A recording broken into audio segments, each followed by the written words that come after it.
Sino dito gusto kumita ng at least 7, 8, 9 figures monthly? Ang tanong, gusto ka ba ng pera? If you're not online, you're out of the game. Content creation is the only way to 10x your income. Kung ayaw nyo maging content creator, kung nag-iinarte kayo, pues, kalimutan nyo yung future. You will be like Nokia. Nokia, that's after the Finnish telecoms company lost out to rival Ericsson. But believe me, bashers will be bashers. The bad news here is, whether may gagawin ka or wala, ibabash ka. Ako nga, sa ganda ng content ko, may nagbabash pa rin, okay lang. Mga kaibigan ko, pinagtatawanan ako, okay lang. Because at least I know I'm doing something about my dream. At least I know I'm doing something about how I can help Filipinos. Yung mensahe ko, kailangan ng buong mundo at hindi ko pwedeng ipagdamot ang sarili ko.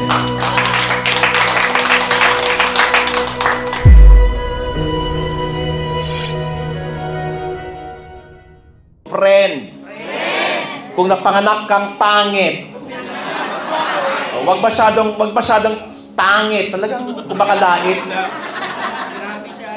Grabe siya, oh. Ulit-ulit, friend. Kung napanganak kang pangit, kasalanan magulang mo yan. Pag namatay kang pangit, kasalanan mo na yan. Klaro ba? Because ako, hindi ako pinanganak ng ganito kagwapo, budget lang po yan. Pero dinaan sa katawan. Pwede. Sabihin mo sa kati mo, idaan na lang sa katawan. Diba? And that is what we call inspiration. And I'm here, no? Hindi ko lang alam kung kilala niyo ako, pero pwede bang magpakilala? Yes. No, ako po si Ras Huson. Can everyone say hi, Ras? Hi, Ras! Taga Davao po, Bisaya. Mga Bisaya in the house! Ginoo ko, daghana mga pisting yawa. Pwede ba mamalikas na rin? I'm here simply because I have so much love, respect, and honor. Despite of my schedule, no, talagang pinilit ko nung tumawag si Wendy dahil si Boss RDR bihirang-bihira po mag-imbita sa akin kasi alam niyang marami akong ginagawa at sabi niya, importante ito para sa akin, punta ka. Kaya po, kaninang umaga pa, nandito na po. Excited kayong suportahan. Maraming salamat. Ask me why! Why? Ay, grabe. Parang may galit kayo sa akin. Ask me why! Why? Dahil po sa content creation. Kaya huwag kayo mag-inarte, hindi ko kaya yan. Pero ba gwapa? Yawa. Yeah. May tagdato na ka. Sa Tagalog, buti kong maganda. Buti kong mayaman, huwag mag-inarte. Ask me why. Why? Content creation is the only way to 10x your income. Klaro ba? Kaya huwag na mag-inarte. Surrender na. Ito lang talaga. I'll tell you why. Why? The bigger pandemic, bigger than COVID, will happen 2027. 5G. Starlink will plant all the 5G. That means 8 billion humanity will be connected to the fastest, cheapest internet in the world. It will change the game. And if you're not online, you're out of the game. What's my basis? Number one, when everything is digitized.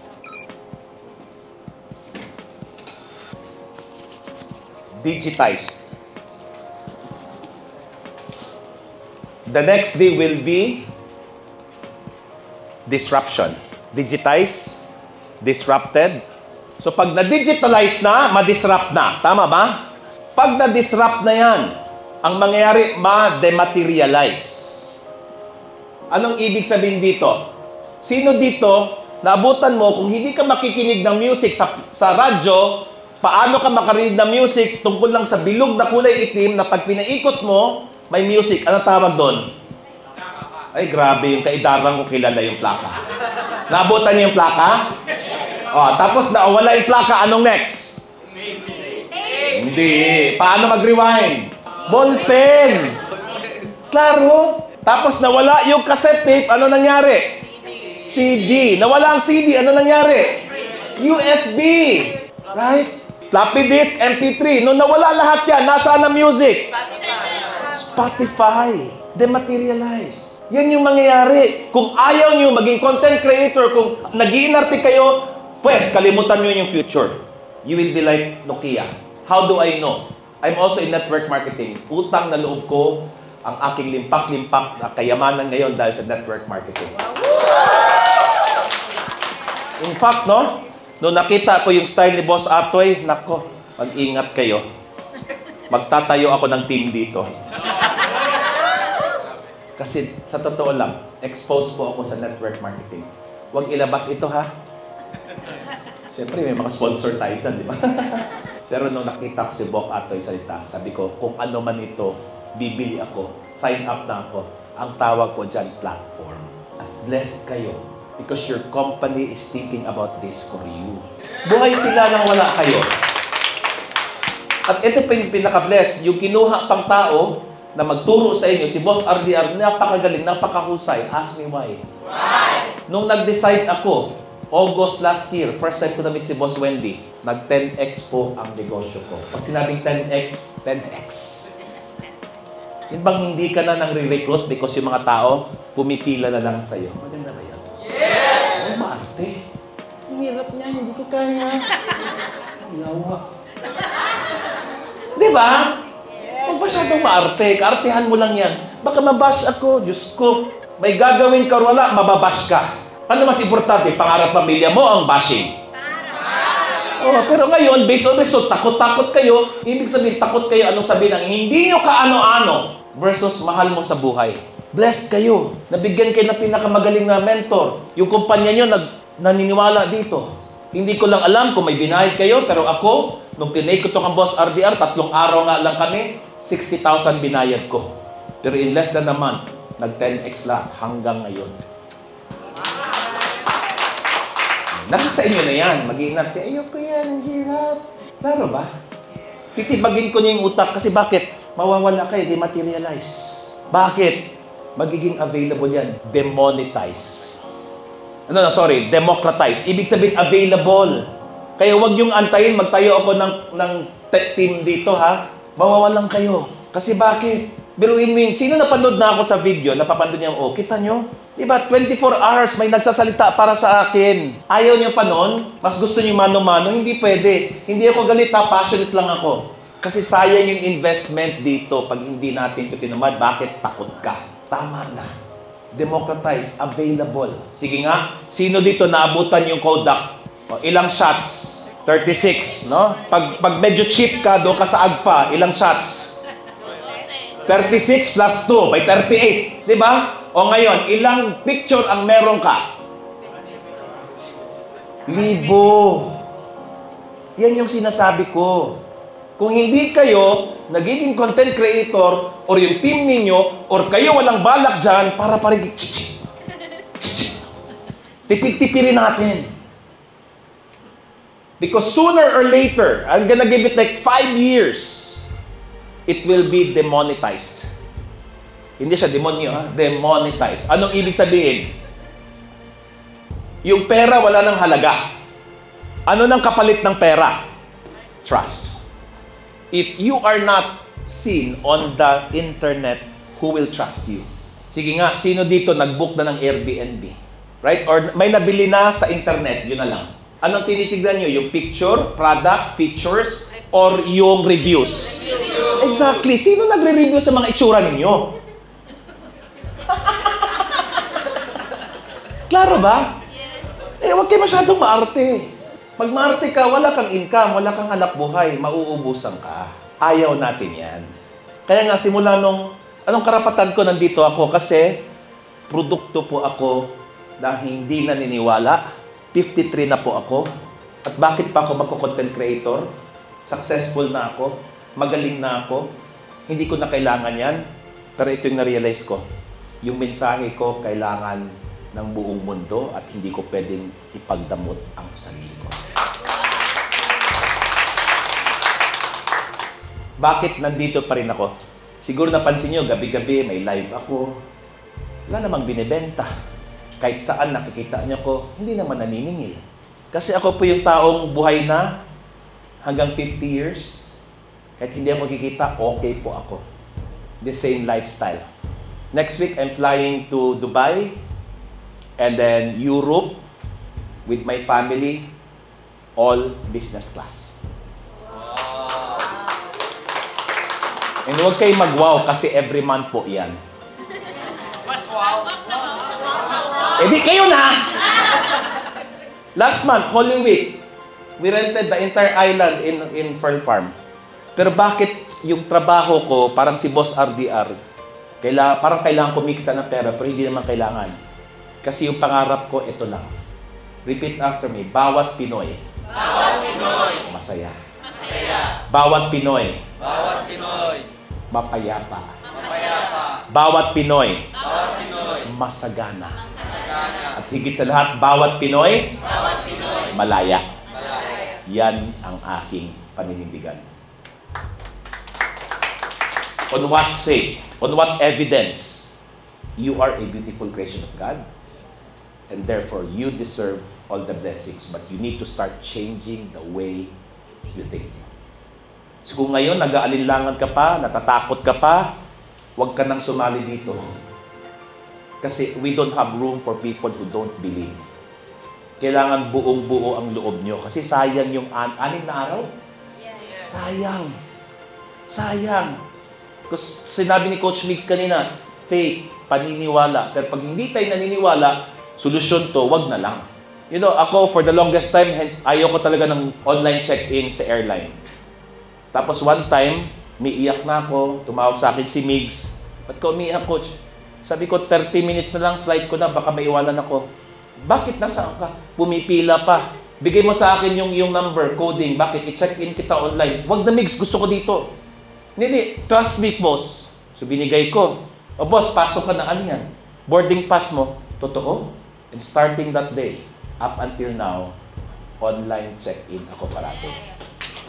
Klaro ba? But it has to change the way I think. Because sino dito, katulad ko, no?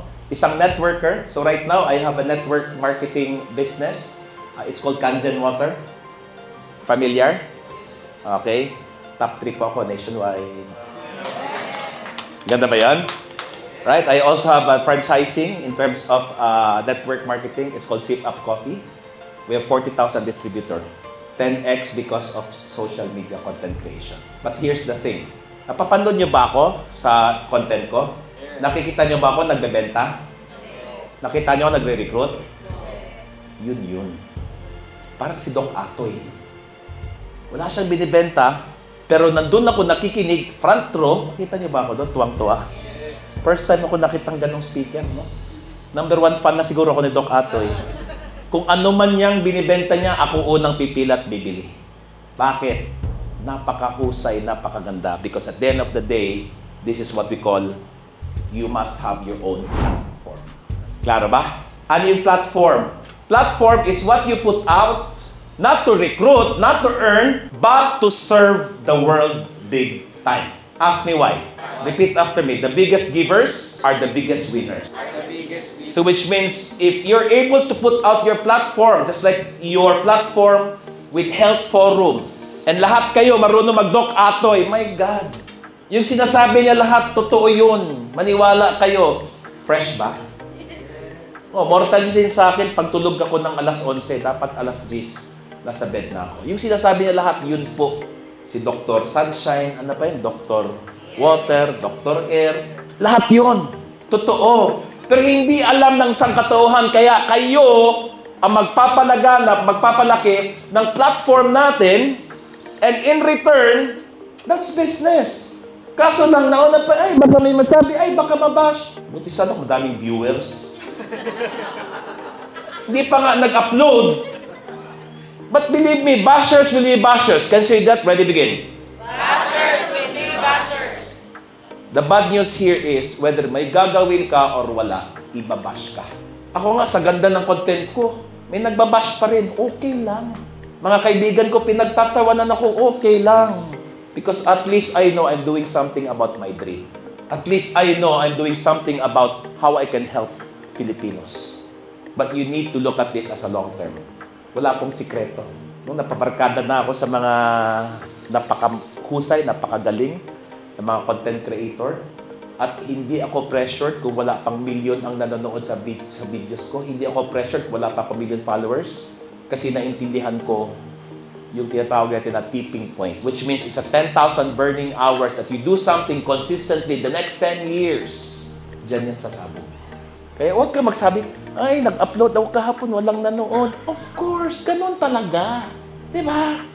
Kaya nga, ini-speed up natin yung learning. But make sure, para hindi ka mabash, klaro ha, ginagawa mo to, hindi dahil gusto mong kumita lang, or gusto makarecruit, ginagawa mo to because number one, you are mission-driven. This is your mission, this is your calling, this is your purpose. At bakit hindi ako tumitigil sa ginagawa ko, may viewer or wala, may subscriber o wala, kasi klaro ako sa mission ko. Hanggat sa last breath ko, sa huling hininga ko, gagawin at gagawin ko pa rin yung ginagawa ko kahit tutukan mo ko ng baril. Ask me why. Why? Because it is my mission. God sent me to do this mission. And I hope you're clear around your mission. Repeat after me. If the mission is clear, the condition will appear. Totoo. Yeah. Kaya ka natatakot kasi ang iniisip mo ang komisyon. Sinong aayaw dito sa mga taong gusto lang tumulong sa'yo? Sino dito gustong-gusto mga taong gustong tumulong sa'yo? Taas ang kamay. Oh, ba't ka matakot ma-reject? Gusto mo lang tumulong. Pero kung nakafocus ka lang sa recruit at sa kitaan, patay tayo dyan. Andito lang ako, magbigay ng halaga, na importante ang health. In fact, useless ang pera pag walang health. Of course, hindi ako sexy, hindi ako healthy, pero ginagawa ko ng paraan. Magtulungan tayo. Maganda? Yes. That's your content. Para hindi ka mabash. Number 2, be professional. Eto na yon. Tinuruan na kayo ng insakto. Ilang days kayo nandito, tinuruan kayo ng anong dapat gawin. Tama ba? Kailangan maging pro. Kasi pag hindi ka pro, talagang ibabash ka. Yung mga binabash, kung ano-ano kasi sinasabi, wala namang basihan. And being professional is, letter A, kailangan meron kang tinatawag nating theories. Tinuro ba mga theories ng 6 na araw dito? Yes. The best of the best theories were given here. But not only that, you need to experience it as well. I'll tell you, I have 3 huge meetings today. I set it aside because this is more important to me, but you might as well go and do it for you to experience. However, useless too, not unless you have letter C, which is what we call application. What does it mean? You go home, kausapin mo yung team mo, and you promise, kahit gaano ka pahangit, kahit gaano ka hindi maganda, basta practice lang, you promise to post consistently, daily. Klaro ba? Application. That's how professionals are. Are you with me? Yes. Now, is that enough? No. You need to be number 3. This is what we call best in class. Ibig sabihin, kung health ang gusto natin, be the best in class in whatever you talk about. Sa totoo lang, mahirap mo akong makonvince. Ako mismo. Kasi bakit? Galing na ako sa mga iba't ibang MIT, Harvard, INSEAD, the best of the school. Pero you know what? Mag-e-enroll ako sa taas. Ask me why. Kung nakita ko si Doc Atoy, alam niya ang sinasabi niya. First time, hindi ko siya kilala, first time ko siya napanood. In that 1 hour, nga ako, ang husay. Ang tanong, pakisabi sa katabi mo, friend, magaling ka ba?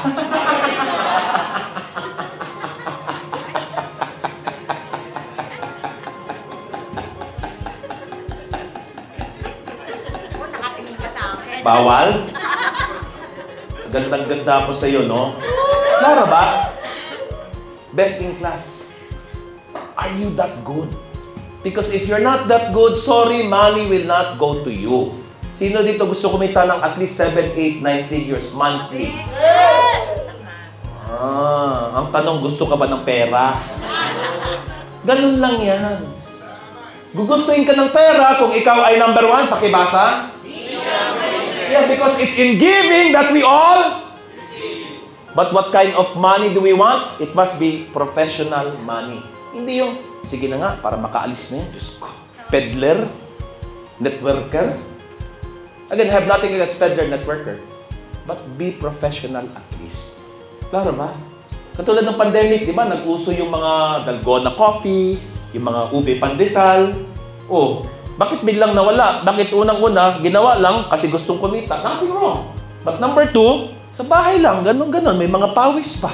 Hindi nag-upgrade. But I dare you, I challenge you, be best in class. Ako, every day, minimum 1 hour to 4 hours every day, I study and I learn. Kahit saan akong itapon ninyo sa speaking engagement, hindi ako pwedeng mawala every day kasi araw-araw nag-aaral ako to be best in class.